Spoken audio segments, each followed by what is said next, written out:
Breaking news చూస్తున్నారు. తెలంగాణలో బీసీలకు 42% రిజర్వేషన్ కు లైన్ క్లియర్ అయింది.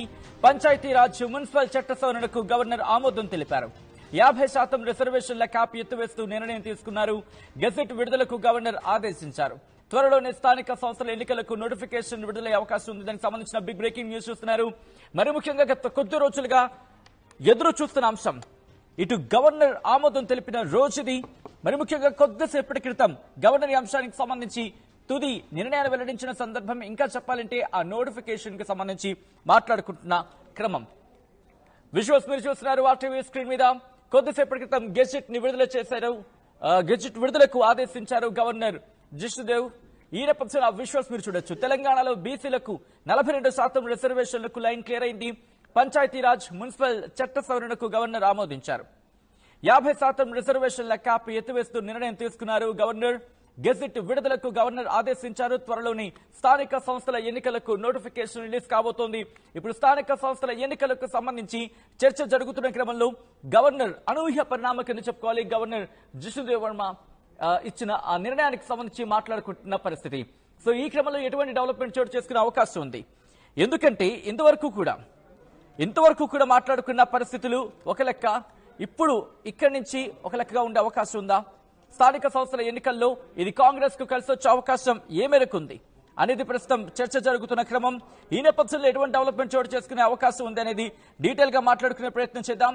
నా కొలీగ్ మధు అప్డేట్స్ అందించేందుకు ఫోన్ లైన్ లో జాయిన్ అవుతున్నారు. మధు దగ్గరికి వెళ్లే ప్రయత్నం చేస్తాను. మధు, ఇటు 42% రిజర్వేషన్ అమలుకు సంబంధించి ప్రస్తుతం ఇటు గవర్నర్ కీలక నిర్ణయం, ఇక్కడి నుంచి ఎటువంటి పరిణామాలు మారే అవకాశం ఉంది? కాంగ్రెస్ కి ఇది ఏ మేరకు కలిసి వచ్చే అవకాశం కింద భావించవచ్చు?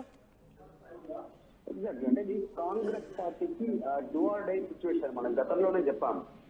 కామారెడ్డి డిక్లరేషన్ అమలు చేసేటువంటి దాంట్లో భాగంగా తీసుకున్నటువంటి నిర్ణయంలో ఇంప్లిమెంటేషన్ కోసం పెద్ద ఎత్తున 2 బిల్లులు ఆమోదింపజేసుకొని, ఒకటి ప్రైవేటు విద్యా ఉపాధికి సంబంధించినటువంటి దాంట్లో ఒకటి బిల్లు, తర్వాత రాజకీయ పరమైనటువంటి బిల్లు, 2 బిల్లులు ఆమోదింపజేసుకొని రాష్ట్రపతి దగ్గరికి పంపారు. అక్కడ పెండింగ్ ఉన్నాయి. తర్వాత ఆర్డినెన్స్ తీసుకొచ్చారు. 2018 సంవత్సరానికి సంబంధించినటువంటి దాంట్లో పంచాయతీరాజ్ బిల్లు విషయంలో సమావేశం కాకముందుకు, అసెంబ్లీ సమావేశం కాకముందుకు అమెండ్మెంట్ తీసుకొచ్చి గవర్నర్ దగ్గర పంపించారు. అది పెండింగ్ ఉండే.